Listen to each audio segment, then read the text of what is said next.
The alien laughter echoed across the broken sky of Virion 4 like a cruel wind, carrying mockery instead of dust.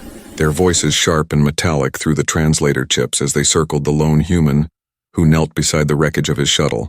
Elias Varen felt the grit under his fingers as he worked on a panel that no longer sparked, his tools bent and his oxygen running low. Above him stood 3 Vorn soldiers, slender reptilian creatures with crystal eyes, watching him with the kind of amusement one reserves for an insect crawling through rain. They called him Groundwalker, a name they gave to humans because their fragile lungs and heavy bones tied them to solid worlds while the rest of the galaxy soared free. The tallest one, draped in silver armor, leaned close and hissed through its translator. "You people never belonged in the stars." Another laughed, tossing a broken human helmet toward him. It rolled to Elias's knee and stopped, scratched, dented, like a reflection of his own exhaustion.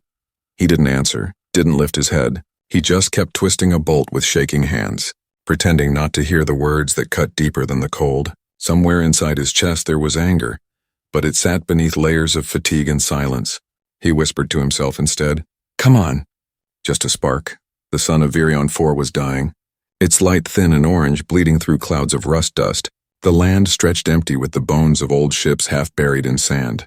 It was a graveyard of forgotten wars, and Elias, a human engineer from a colony most had never heard of, was stranded right in the center of it. His distress beacon had gone unanswered for days, and each night he watched alien scavenger lights flicker across the horizon, like ghosts searching for profit. That night, when the aliens left after tiring of their jokes, Elias sat alone beside the dead shuttle, the silence pressing heavy on him. He stared at the stars above, cold and endless, and wondered if any human ship still roamed them. Sometimes he thought he could hear voices on his comm, broken static whispering in a language half familiar. Earth code perhaps, something from the early Terran fleets. But the signals were faint, fading, impossible. Still, it gave him a strange comfort, as if the ghosts of his ancestors were somewhere out there, watching. He slept for a while against the hull until a low tremor shook the ground. It wasn't thunder, it came from beneath. Soft at first, then stronger, like the heartbeat of the planet waking from a dream. Elias opened his eyes and saw the sand shifting near the old dunes, a faint blue glow pulsing underneath. He stood up, gripping his scanner, its display flickering alive with energy readings off the charts. There shouldn't have been power signatures on this dead world, not this strong. Curiosity burned through his exhaustion and fear. He followed the light. The dunes led him to a hollow canyon where twisted metal jutted from the rock. He brushed away the sand and saw symbols, ancient Terran script, letters no alien tongue could read. His breath caught. It was human, impossible. The galaxy had recorded no human ship losses in this sector, yet here it was, buried for what seemed like centuries. He dug through layers of dust and metal until his hands bled. The ground finally collapsed beneath him and he fell through into darkness, landing hard on a cold floor that vibrated faintly under his palms. He shone his wrist light forward and gasped. He was standing inside the husk of a colossal warship, its walls covered in markings of the old Terran Defense Force, faded banners of blue and silver still clinging to corroded steel. The air smelled ancient, like burnt circuits and time itself. His steps echoed softly as he moved deeper, and with each step his scanner beeped faster. Something alive still pulsed within the heart of the ship. When he reached the central chamber, the light from his wrist caught on a massive silhouette, an armored figure seated in silence upon a throne of metal, its armor black as void, sleek yet scarred, veins of blue light running through it like frozen lightning. Dust floated in the air around it, and for a long moment Elias just stared, unable to breathe. The armor was humanoid but far too perfect, its design far beyond anything the Federation still built. It looked alive, like a sleeping giant from myth. He walked closer, his voice trembling as he whispered, "What are you?" His hand brushed the armor's surface, and the world shifted. The metal beneath his fingers grew warm.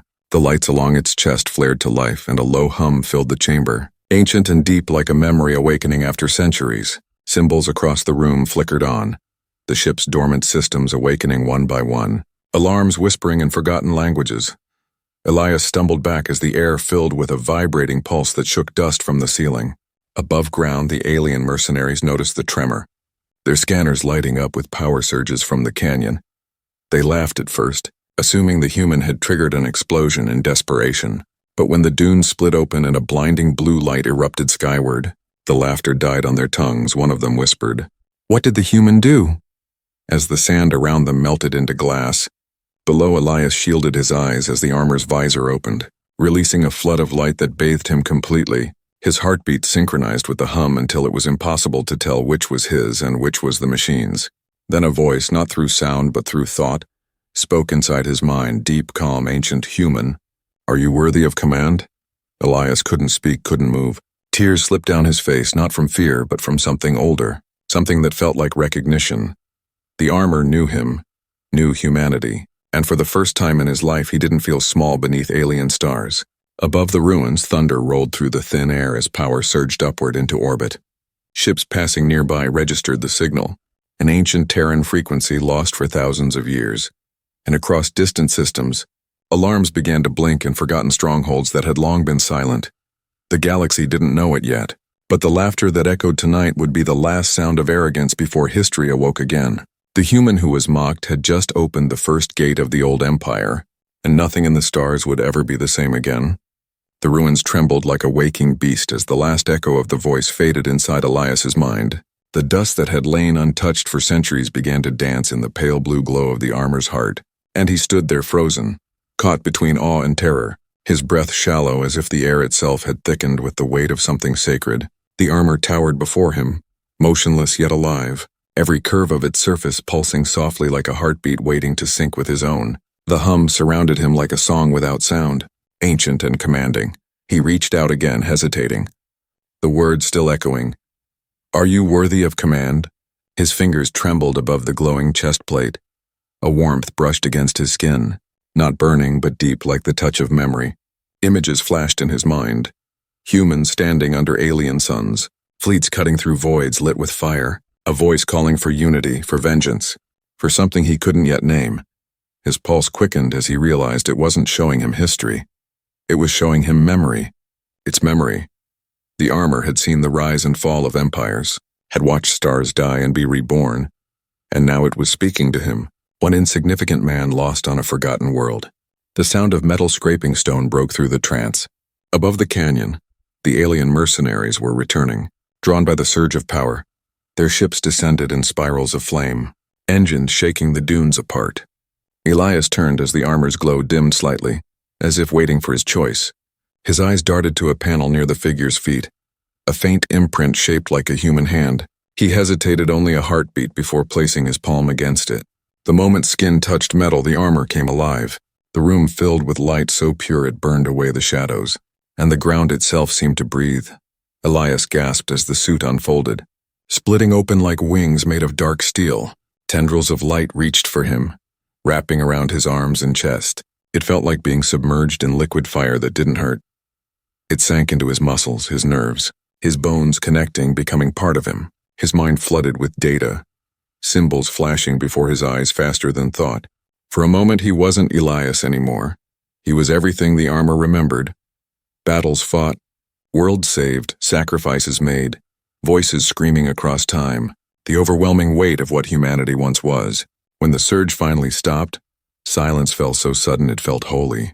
The visor sealed over his face with a soft hiss, and the world changed. The darkness vanished, replaced by crystal clarity. Every vibration, every breath of the planet around him could be felt through the suit. It was as if the armor was alive and his body was just the guest. His voice trembled as he whispered, "What are you?" And the answer came, not in sound but in thought. "I am the Sentinel, last guardian of the Terran Oath. You have awakened me, Elias Varan, engineer of the fallen kind." His knees almost gave way at the sound of his own name spoken by something this ancient. He didn't ask how it knew. Deep down he already understood. Humanity had left marks in the stars that never faded, marks that still whispered in the language of code and memory. He looked up at the broken ceiling of the chamber, the faint glow of alien engines cutting through the dust above. They were coming, the same creatures that had mocked him now drawn by the power they didn't understand. His hands clenched. The armor responded instantly, plates shifting, lights growing brighter as if feeding off his emotion. Outside, the first alien dropship touched down, sand swirling around its landing gear. Figures emerged, carrying plasma rifles. Their leader barked an order, the air filled with static as they advanced inside the ship. The Sentinel's voice pulsed calmly through Elias's mind. "Hostiles detected, authorization required." Elias hesitated, his heart pounding. He was an engineer, not a soldier. Yet when he saw their silhouettes through the collapsing roof, something ancient stirred in him, something born not from hatred but survival. He took a breath and whispered, "Do what you were built for." The sentinel obeyed. Light erupted from his armor like a storm breaking free. The floor shuddered, and the walls of the ancient ship expanded outward in ripples of energy. Alien weapons fired, beams of red plasma striking the human figure at the center of the glow. Each shot bent midair, absorbed by a shimmering field that rippled like water. Then came the counterpulse, a wave of invisible force that lifted the aliens off their feet and hurled them back across the canyon. Ships trembled, engines cracked, and for a heartbeat the night turned white. When the light faded, the silence returned heavier than before. The canyon was scarred, glassed by heat. The alien commander crawled through the dust, his mask shattered, his crystal eyes reflecting the figure that now stood on the ridge above. The same human they had mocked, but changed. Tall, silent, wrapped in light and shadow. Elias didn't move as he watched them flee. Some staggering, some crawling, all consumed by fear. One of them shouted into his comm, "He's bonded with it. He's wearing the relic." And that phrase would spread across 1,000 systems by morning. Elias sank to his knees as the armor dimmed, smoke rising from the ground around him, his heart hammering in his chest. He could still hear the voice of the sentinel, softer now, almost human. "You have taken the first step, but this power is not without cost." His throat tightened, he whispered. "Why me?" The armor was silent for a moment before answering. "Because you are the last to doubt humanity." He looked up at the dying sun again, its light crawling across the armor's surface like fire reflecting on water. For the first time in his life, he didn't feel alone among the stars. He felt like every human who had ever looked into the night sky was standing behind him, unseen but present, far away in the cold halls of the Galactic Council. 1,000 sensors recorded the surge of ancient Terran frequency from Virion 4. Alarms echoed through their marble corridors, and the words spoken by their Grand Elder trembled through the air. "The humans have awakened something that should have stayed buried." Elias didn't hear them. He just stood among the ruins of gods and machines, his breath mixing with the hum of the sentinel. And though the world around him was quiet, the stars above seemed to whisper his name, as if history itself had started to turn once more, and destiny had chosen its reluctant soldier. The stars above Virion 4 burned faint and distant as the last firelight from the alien assault faded across the horizon. Elias stood at the edge of the crater where the ancient ship slept, the armor humming softly over his skin like a living heartbeat. The night air carried the smell of burnt ozone and glassed sand. Every sound felt sharper now, every breath like wind through wires. He could feel the pulse of the planet through the soles of his boots. The sentinel whispered faintly in his mind. Energy reserves stable, hostile presence withdrawing. Yet Elias knew peace would not last. News of what had happened here would already be spreading through the outer systems. He sat on a broken hull plate and stared at his hands encased in the armor, its surface shifting faintly with light that seemed alive. When he moved his fingers, the stars reflected across them as if the night sky itself was bending to follow. He whispered to no one. "They'll come for this, won't they?" The armor answered. "They already are." The thought sent a chill through him deeper than the cold air ever could. The idea that an entire galaxy might now be watching one human on a forgotten planet made the silence almost unbearable. At dawn, the first message arrived. His shuttle's damaged comm array flickered to life, a faint voice breaking through static. "Elias Varen, this is Lyra of the Neutral Archive. Do you hear me?" The name struck him as unfamiliar yet calm. The voice carried both urgency and restraint. He hesitated before answering. "I hear you. Who are you?"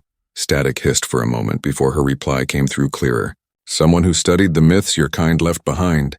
And I think you just proved they weren't myths at all." Elias frowned, staring at the glowing lines running across his arms. "You saw the signal." "Everyone saw it," she said. "Every station, every relay, every world that still remembers the old frequencies. You've awakened a Terran relic. The Council has already declared a containment order. They'll send fleets. You need to move." The thought of leaving felt impossible, but he knew she was right. Already in the distance, thin streaks of light crossed the morning sky. Ships descending. Not human, not friendly. He turned back toward the buried dreadnought, its once silent systems now alive. Lights pulsing in sequence like a giant heartbeat matching his own. The sentinel spoke again.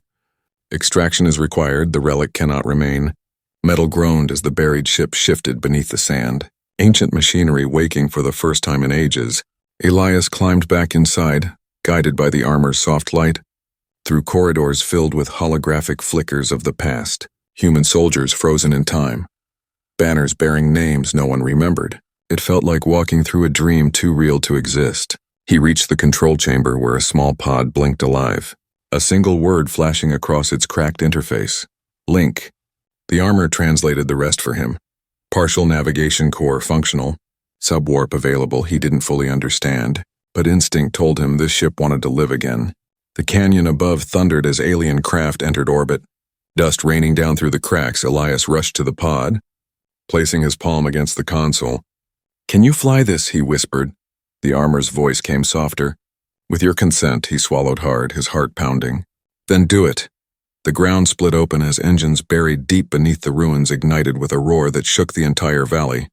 The alien fleet circling above panicked as the dunes burst apart in waves of blue light. From beneath the sand rose not a single ship but fragments of one merging together, magnetic currents pulling long-buried hulls into form, molten metal cooling mid-air as the ancient Terran dreadnought Helios Prime reassembled itself piece by piece around him.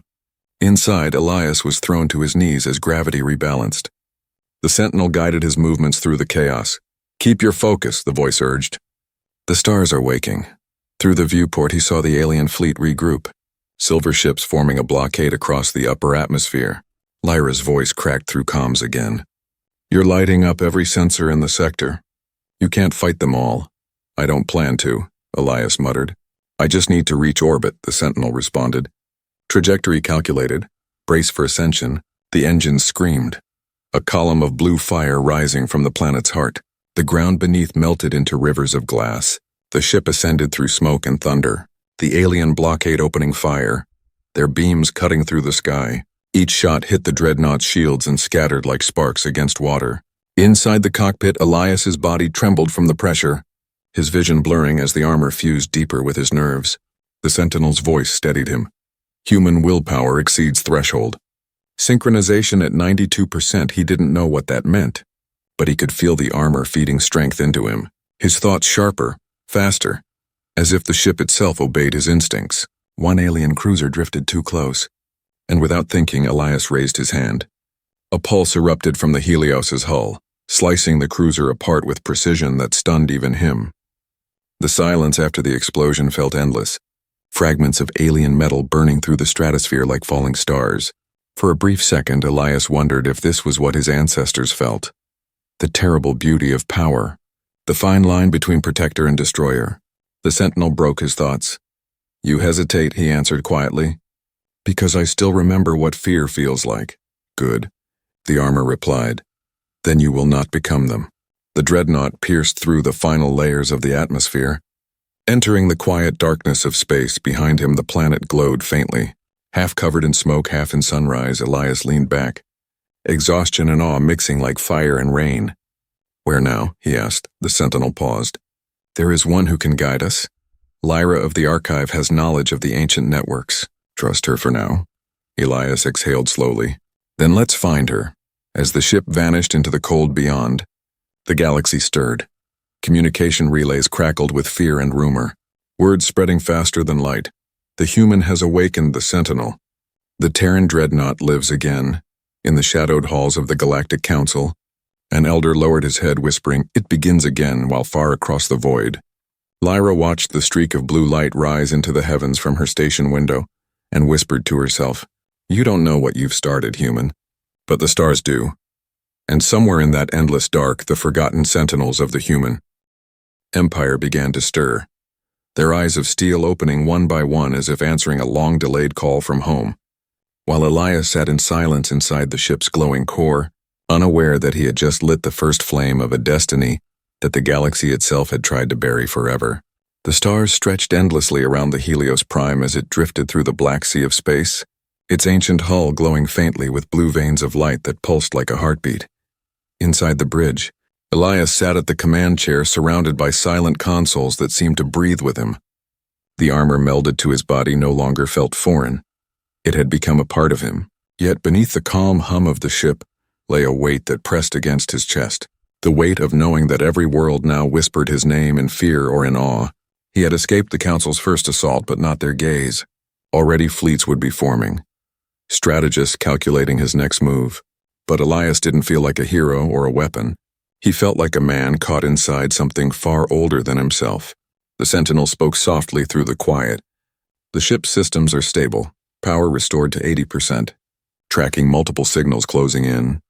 His eyes shifted to the stars ahead, where faint blips of movement shimmered against the void. "How long before they reach us?" he asked.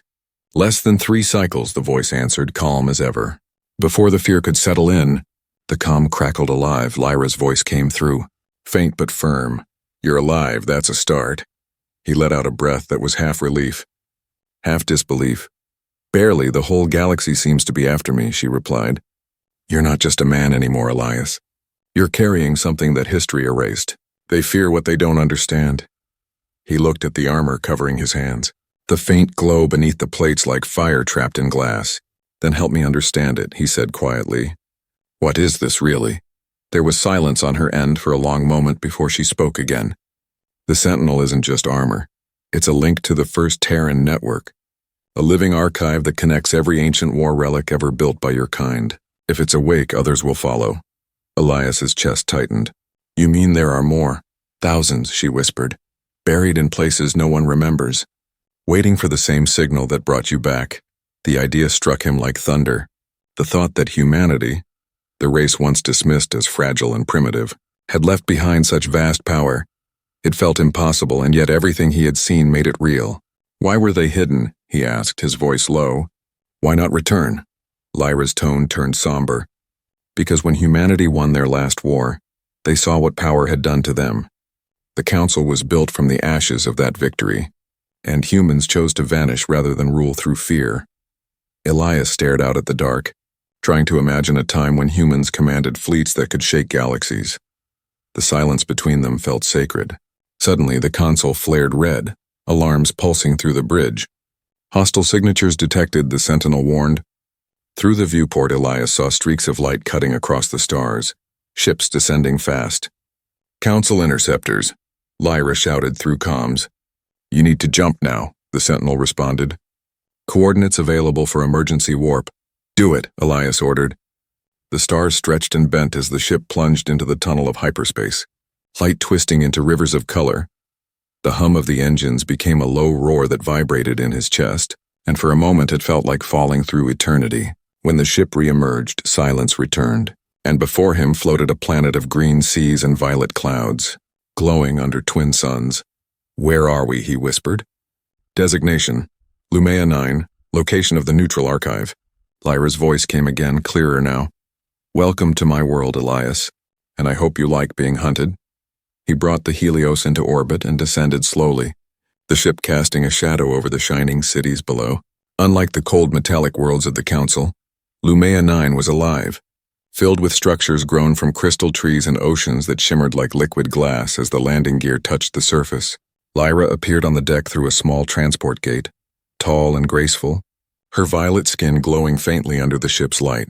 Her eyes were deep gold, intelligent but cautious. She looked at Elias not with fear, but with the measured calm of someone who had seen too much truth. "So you're the human the stars are screaming about," she said softly. A small smile curving her lips, Elias studied her face, trying to read the emotion behind her calm. "You're risking a lot helping me," he said. She shrugged. "Curiosity is a dangerous thing, but I couldn't ignore the chance to see history walk again." She moved closer to the armor, her gaze drawn to the faint symbols running across its chest plate. "It's beautiful," she whispered, "and terrifying." "That makes 2 of us," Elias said quietly. She led him through the archive's hidden chambers beneath the planet's surface. Rooms filled with relics, fragments of ships, ancient weapons, data crystals glowing with faint light. "All of this," she said, "is what the Council pretends never existed. They built their peace on the bones of your people." Elias touched one of the relics, feeling a strange pulse echo through the armor, like a heartbeat answering another across time. The Sentinel's voice resonated softly. "Memory synchronization complete." "Coordinates received," Elias froze. "What coordinates?" "Others." The voice said, "Others like me." Lyra's eyes widened. "It's connecting." The lights in the room flickered as data streams flowed through the walls. The archive's systems awakening for the first time in centuries. "What's happening?" Elias asked. "It's linking to the old Terran network," she said. "You're waking them up outside across distant systems."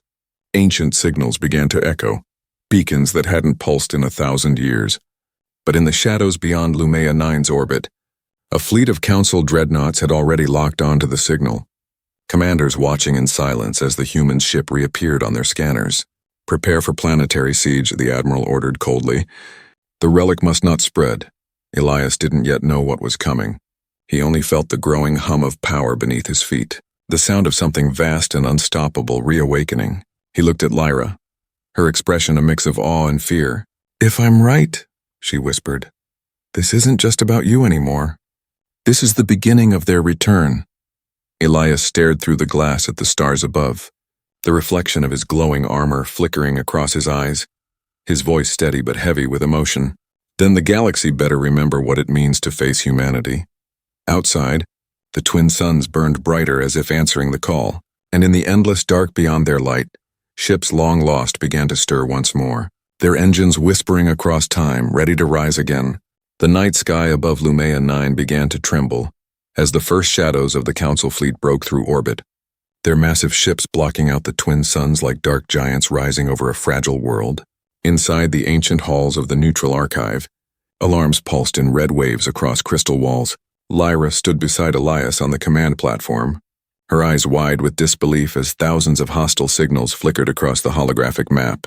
The Council had come faster than anyone expected, their dreadnoughts surrounding the planet like a tightening noose. Elias could feel the Sentinel humming against his skin. Alive and ready, the armor's voice calm and steady inside his mind. Multiple energy readings approaching, defensive measures advised. His heart pounded as he looked out through the viewport where firelight from the approaching ships painted the horizon. He turned to Lyra. "They mean to destroy everything." She nodded slowly, her voice low but unshaken. "They can't let the truth survive. If the galaxy remembers what humanity once was, their power ends." Her words felt like ice in his chest. Because she was right. This wasn't just about him or the armor. It was about erasing memory itself. He stepped forward, gazing at the great dreadnoughts descending through the violet clouds, and for a brief moment he thought of Earth, of the blue planet long forgotten, its people scattered, its name whispered only in ruins, and a fierce sadness rose inside him, not for himself, but for every human who had ever dreamed of the stars and been told they didn't belong there. His voice came quiet, almost a whisper. "We built the stars once, and now they come to bury us in them." Lyra's hand brushed his arm gently, her gold eyes filled with something close to faith. "Then don't let them," she said. "Show them that the past they fear still breathes." He looked at her, the words sinking deep. The Sentinel's lights grew brighter, responding to his resolve. "Authorization confirmed," the armor said. "Defense protocols unlocking." The ground shook as the archive's floor opened, revealing vast mechanisms buried beneath. Cannons of Terran design, sleek and ancient, humming with dormant power. Outside, the Council ships opened fire. Beams of plasma rained down like falling suns, tearing through the upper sky. Explosions bloomed across the horizon. The archive trembled but held firm. The ancient cannons awakened, blue fire streaking upward to meet the storm, each blast cutting through enemy vessels with precision too old and too perfect to be alien. For the first time in ages, the technology of humanity's past roared back to life, and the galaxy remembered why they had once been feared. Elias moved through the control chamber like a conductor in a storm, every movement of his hand echoed by the ship's response. The Sentinel guided his thoughts, linking. His will to the weapons, energy transfer stable, planetary shields deploying, light surged through the ground, forming a dome of pure radiance around the archive. Outside, explosions rippled harmlessly across it, but each impact weakened him a little, the armor feeding on his strength to maintain its power. He felt it burning through his veins, hot and endless, yet he refused to stop. Lyra watched him with worry, her voice breaking through the chaos. "You can't hold this forever, Elias. It's killing you." He turned, eyes glowing faintly beneath the visor, his voice steady. "If I fall, then let it be for something that matters." She shook her head, stepping closer. "There's another way. The archive still holds the beacon core. It can amplify your signal across the old Terran network. Call for help, he hesitated, panting. Help from who? From them, she whispered. From the ones who built the Sentinel. The idea seemed impossible, but as she spoke, the armor pulsed as if recognizing her words. Beacon synchronization possible. Probability of activation. 21%. Elias forced a smile. I've lived on less than 21% before. Together they ran through the trembling corridors, each step shaking dust from the ancient walls outside. The Council fleet unleashed another barrage, their commanders shouting through comms, "Destroy the archive before the signal completes." Their fear was growing. They knew what was about to happen. Reaching the beacon chamber, Elias saw a towering crystal tower stretching into the sky, wrapped in coils of metal and light. It pulsed weakly like a dying heart. "Can it still work?" he asked. Lyra's fingers danced across the console. "It will if you feed it," she said, looking at him with steady eyes. "The Sentinel's core can power it, but once linked, you may not survive the transfer." He gave a faint nod, exhaustion written across his face. "Then I guess it's time for humanity to keep its promise." He stepped forward, placing his hand on the crystal, the armor's glow merging with it. Energy surged upward, filling the entire chamber with blinding light. The Sentinel's voice grew louder. Link established, transmitting Terran signal. Across the sky, the beam shot upward, piercing through clouds and reaching into the dark of space. Every ship, every outpost, every forgotten relic within range heard the echo of that signal, and ancient codes buried in their systems flickered awake. The Council Admiral aboard the lead dreadnought shouted in panic. Cut the transmission now, but it was too late. The stars themselves seemed to answer. One by one, across distant sectors, dormant Terran beacons ignited, ships long buried beneath alien soil lifted from the ground, forgotten AI voices whispering old commands. Starborn protocol reactivated. The galaxies shuddered as the humans' sleeping war network came alive again. Inside the archive, Elias collapsed to his knees. The armor dimming, Lyra caught him, her voice trembling. "Elias, stay with me." He tried to speak, but only managed a faint smile. "We're not forgotten anymore." The beam outside faded, leaving only silence. For a long moment the world was still. Then the Sentinel's faint voice whispered through his mind. "They are coming." Lyra looked up through the broken ceiling, her eyes widening as the stars above shifted, streaks of light moving in formation across the void, enormous silhouettes breaking through hyperspace like ghosts returning from myth. And though Elias drifted in and out of consciousness, he felt their presence vast and familiar. The old human fleet, the Starborn, answering their lost brother's call. The Council ships began to retreat, their formations breaking, panic spreading through their ranks and on the surface. The air trembled with the promise of change. As Lyra held the faintly glowing armor close, she whispered, "You did it, Elias. You brought them home." And though he didn't answer, a single tear rolled down his cheek inside the helmet, the armor humming softly like a heartbeat made of light as above them, the first Terran warship descended through the clouds like a rising sun, signaling that humanity had returned to the stars. The sky of Lumea 9 was no longer its own. It was painted in light and shadow as colossal shapes broke through the clouds, each one a relic of the old human empire reawakening from centuries of silence. Their hulls were dark as obsidian and marked with the silver insignias of the Terran oath, engines burning with blue fire that shimmered like oceans in the night. Lyra stood on the shattered balcony of the archive and watched in stunned awe as the first of the Starborn fleet descended. Their presence made the air tremble, the ground hum, and even the stars seemed to draw closer as if bearing witness to a forgotten promise fulfilled. Elias lay on the floor behind her, the armor around him dim but still alive, his breath shallow, the glow from his visor fading in and out like the rhythm of a dying ember. Lyra knelt beside him, brushing dust from his faceplate. "They came." "Elias," she whispered softly. "They heard you." His lips parted as he tried to speak, his voice cracked through the calm, faint but steady. "I can feel them, like a heartbeat in the sky." The Sentinel's voice flickered weakly in his mind. Signal confirmed, Starborn fleet aligning with planetary orbit, awaiting command. Above them, the Council's fleet struggled to reorganize, their dreadnoughts dwarfed by the sheer scale of the human warships that had emerged from hyperspace.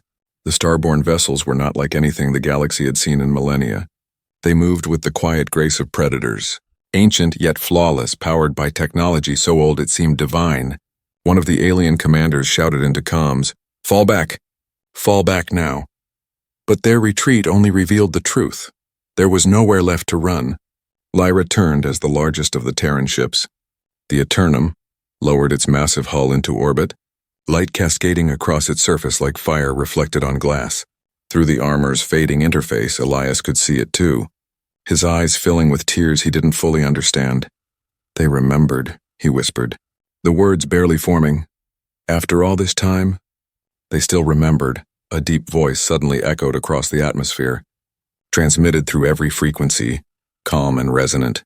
"This is Admiral Kale of the Starborn Command." Responding to the oath signal, "Who carries the Sentinel?" Lyra looked at Elias, her heart racing. "It's you, Elias. They're asking for you." The armor flickered. Transmitting link. The world seemed to fade around him as a holographic projection materialized before his eyes. A man in shining armor appeared, tall and ageless, with the same insignia glowing across his chest. His voice was deep with both sorrow and pride. "You've awakened us, child of Earth." Elias tried to sit up, his strength barely holding. "I didn't mean to start a war." The Admiral's expression softened. "War began the moment they tried to erase who we were. You have simply reminded the stars of the truth." The Admiral's image turned toward the sky where the Council fleet hovered like frightened insects before a storm. "We are the guardians of the Terran Oath, and that oath was clear. To defend, not to conquer." His words rippled through the comms, reaching even the alien commanders who had once mocked the name of humanity. Stand down or stand trial before the sons and daughters of the first fire.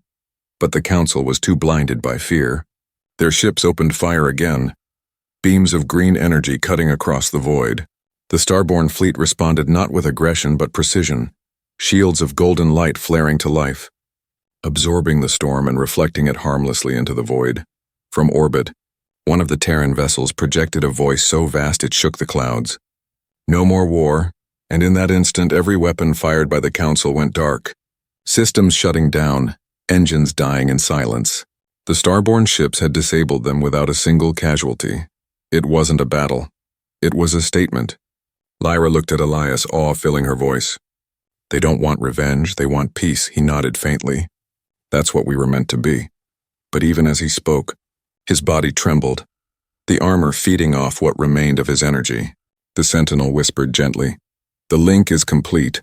The burden is heavy, your heart weakens." He smiled under the cracked visor. It was never about surviving. It was about remembering. The Admiral's projection turned to him once more. "You've done more than remember, Ilias Varen. You've restored the soul of humanity." Then his gaze shifted to Lyra. "And you, daughter of Lumea, have kept its truth alive when all others turned away." Lyra's eyes filled with quiet tears. She bowed her head. "I only wanted to know why they feared your kind so much." The Admiral smiled sadly. "Because we dared to love what they only wanted to rule."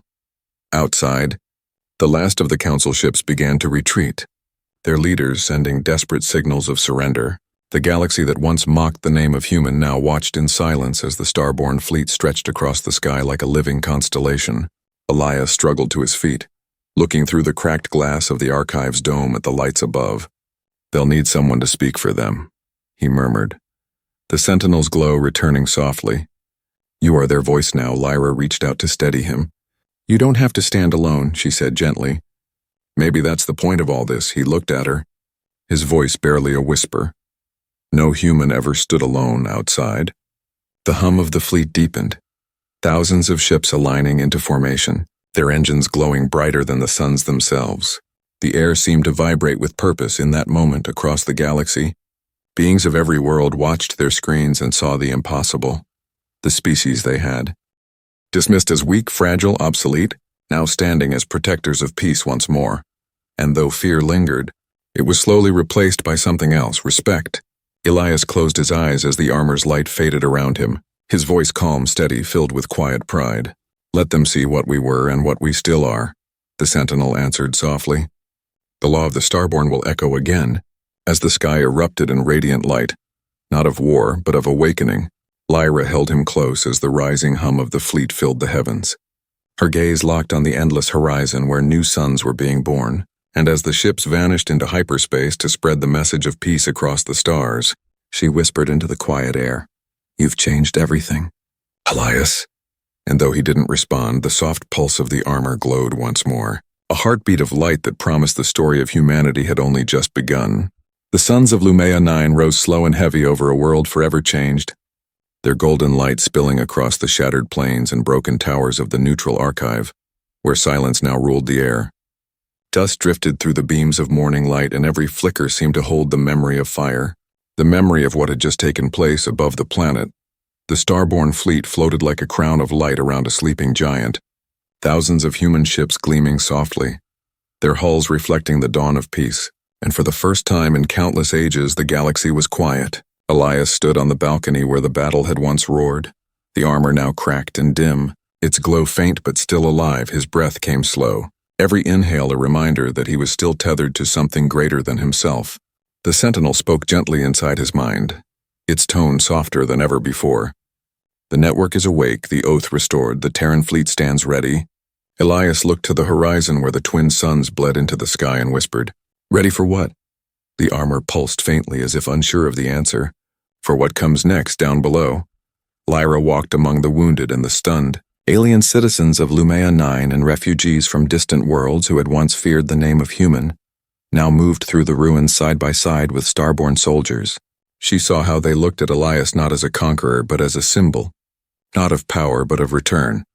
She found him standing in the golden light, his figure silhouetted against the fleet above, and for a moment she didn't see a man.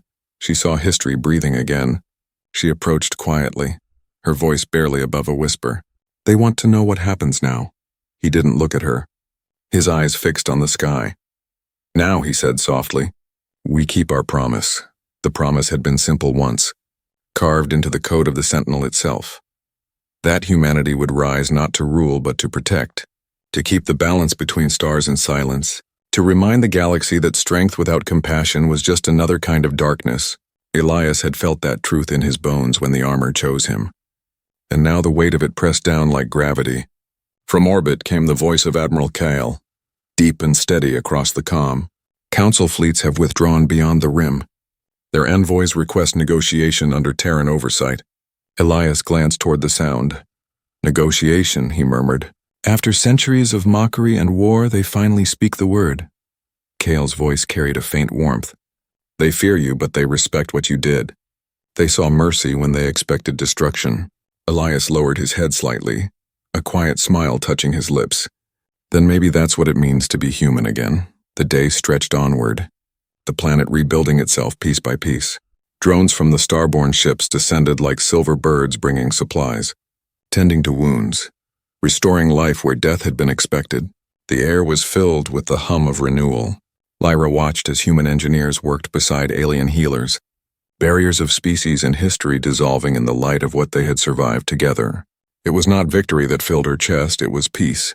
Fragile and beautiful, but even in peace, echoes of the past lingered. Deep in the armor's core, Elias could still hear faint signals calling from the edges of the galaxy. Old Terran beacons awakening one after another, their voices forming a chorus across time, awaiting command, awaiting guidance, awaiting purpose. And he realized that the awakening was far from over. The humans who had vanished were not gone. They had been waiting, and now the galaxy would see them again. That night, as darkness fell over Lumea 9, Elias stood beneath the stars with Lyra beside him. The air was cool, the ruins quiet. Above them, the starborn fleet shimmered like constellations reborn. She looked at him with a mixture of admiration and sadness. "You've changed everything," she said softly. "And yet I wonder if the galaxy is ready for what it asked to remember." He turned toward her, his voice calm. "Maybe it doesn't need to be ready. Maybe it just needs to remember who we were." She studied him for a moment, the human in armor that glowed like starlight, and said, "Then what will you do now?" His gaze returned to the sky. "I'll go where the call leads. The Sentinel says there are still worlds waiting. Still ruins that whisper our name." The armor responded quietly as if listening to their words. "Many systems call for aid, conflicts unresolved, voices asking for hope." Elias nodded slowly. "Then that's where we'll go." Lyra smiled faintly. "We," she said, and he turned toward her with a tired but genuine smile. "You think I'd leave the one person who reminded me what being human means?" She didn't answer. She just looked up at the stars where the fleet hung like guardians of a new age. Moments later, the Eternum signaled readiness, its engines glowing brighter, waves of light rippling across the fleet. Elias felt the pulse of their power through his veins. The Sentinel syncing with the command network once more. Course plotted for the outer rim. Terra Oath recon mission active. Lyra stepped beside him as the platform lifted them toward the ship. The ruins below bathed in golden light. "Do you think they'll ever stop fearing you?" she asked. And he replied, "Maybe not, but fear isn't the end of understanding. It's just the beginning." As the Helios Prime rose to join the fleet, the sky erupted in color, hyperspace channels opening like ribbons of light stretching across infinity. The ships moved together as one, slow, steady, magnificent. Every engine pulse echoing like a heartbeat that the universe itself could feel. And down below, on countless worlds that had once cursed the name of human, people lifted their eyes to the stars and saw not monsters or conquerors, but something far older. Hope. In the silence that followed, as the fleet prepared to vanish into the endless dark, Elias closed his eyes, the voice of the Sentinel whispering through his mind. "The law of the Starborn will guide them now," he answered softly. "Then guide me with them." The light grew until the planet below was lost in gold, and as the ships leapt into the void, their trails carved across the cosmos like lines of fire spelling one eternal truth. The humans had returned, not to rule, not to destroy, but to remind every world that even in the deepest night, there is always one light that refuses to die. And in that eternal silence beneath the breathing stars, the name Elias Varen became a legend, a whisper carried through galaxies and across generations. The human who awakened the forgotten, the one who proved that humanity's greatest weapon was not its might but its heart.